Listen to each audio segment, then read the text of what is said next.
और चलिए बात अब करते हैं भारत की। यहाँ चुनाव दो राज्यों में हो रहे हैं, महाराष्ट्र और झारखंड में, और इसके साथ ही कई राज्यों में उपचुनाव भी हो रहे हैं। उत्तर प्रदेश के उपचुनाव से जुड़ी बड़ी खबर आ रही है। लखनऊ में अखिलेश यादव के पोस्टर लगे हैं। समाजवादी पार्टी के कार्यकर्ताओं ने लखनऊ में पोस्टर लगाया है और उस पोस्टर में नारा दिया है, लिखा है, जुड़ेंगे तो जीतेंगे। हम आपको बता दें कि योगी आदित्यनाथ उत्तर प्रदेश के मुख्यमंत्री, उन्होंने कहा था कि बटेंगे तो कटेंगे। अब इसका जवाब दिया जा रहा है समाजवादी पार्टी की तरफ से। उपचुनाव है और इस उपचुनाव के दौरान ये पोस्टर लगा है कि जुड़ेंगे तो जीतेंगे। माना यह जा रहा है कि ये बटेंगे तो कटेंगे के जवाब में समाजवादी पार्टी का ये नया नारा आया है, जुड़ेंगे तो जीतेंगे, और इसका पोस्टर लगाया गया है। आपको हम तस्वीर भी दिखा रहे हैं। अखिलेश यादव की एक तस्वीर है और उस तस्वीर के साथ लिखा है, जुड़ेंगे तो जीतेंगे। और इसके जरिए इस उपचुनाव के लिए एक अपील भी है, अपने वोटर्स को ये संदेश भी देने की कोशिश की जा रही है। उत्तर प्रदेश के मुख्यमंत्री योगी आदित्यनाथ ने कहा था कि बटेंगे तो कटेंगे, और उसको लेकर काफी सियासत भी हुई थी, और अब समाजवादी पार्टी की तरफ से ये नारा दिया गया है। अखिलेश यादव, जो कि समाजवादी पार्टी के राष्ट्रीय अध्यक्ष हैं,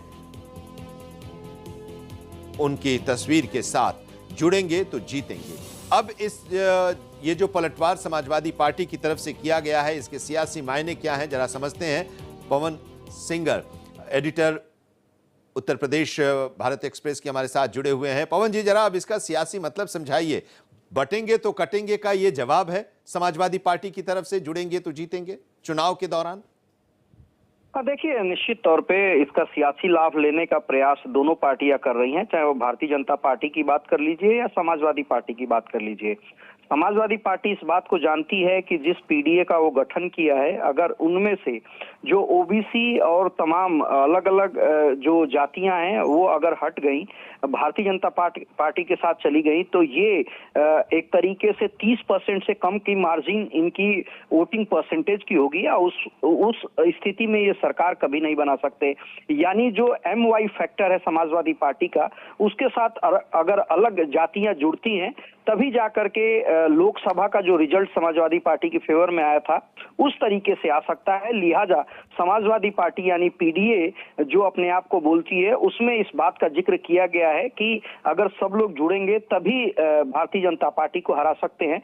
वहीं भारतीय जनता पार्टी का जो एक तरीके से भारतीय जनता पार्टी को जो सूट कर रहा है, वो लगातार इस बात को, चाहे उत्तर प्रदेश की बात कर लीजिए या अलग राजनीतिक परिदृश्य में बात कर लीजिए, वहां पे खास तौर से अल्पसंख्यक समुदाय और ओबीसी में यादव अगर वोट बैंक को हटा लीजिए तो maximum vote bank Bharatiya Janata party को जाता है।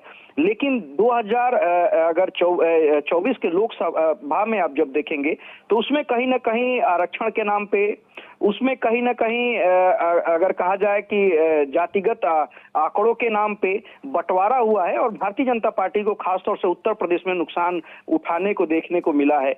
लिहाजा उस समीकरण को साधने के लिए भारतीय जनता पार्टी की तरफ से इनडायरेक्ट वे में, या उत्तर प्रदेश के मुख्यमंत्री योगी आदित्यनाथ की जब आप स्पीच को सुनेंगे तो खुल करके वो इस बात का जिक्र करते आए हैं, लेकिन उसके मायने अलग निकाले जाते हैं। चाहे वो राजनीतिक के तौर पे आप देखेंगे तो सबके लिए है कि आप लोग बटिए नहीं तो आप लोगों के खिलाफ कार्रवाई अलग अलग स्तर पे होती रहेगी, और अगर समाजवादी पार्टी आती है तो बांटने का काम करेगी। वहीं समाजवादी पार्टी ने इसको पीडीए के साथ जोड़ करके सभी को एक साथ आने के बाद कहा है, लेकिन जब दोनों के सियासी मायने और राजनीतिक पृष्ठभूमि देखेंगे तो आपको साफ नजर आएगा कि समाजवादी पार्टी क्या कहना चाह रही है और भारतीय जनता पार्टी के जो नेता हैं वो क्या कहना चाह रहे हैं। लेकिन फिलहाल सियासत गर्म है और सभी इस पे रोटियां सेकने का काम कर रहे हैं, और प्रयास ये है कि जो स्टेप एक पार्टी ने उठाया उसका लाभ कैसे दूसरी पार्टी ले सके, इसको लेकर के बयानबाजी जारी है। पोस्टर लगातार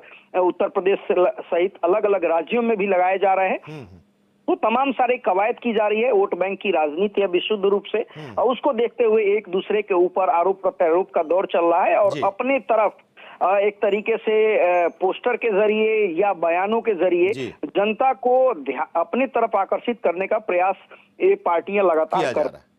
चलिए, बहुत बहुत शुक्रिया हमारे साथ जुड़ने के लिए। और ये जो सियासत है पोस्टर के जरिए और नारेबाजी के जरिए, पहले 27 का सत्ताधीश और अब जुड़ेंगे तो जीतेंगे का जो समाजवादी पार्टी का नारा आया है, इसके बारे में समझाने के लिए पवन जी आपका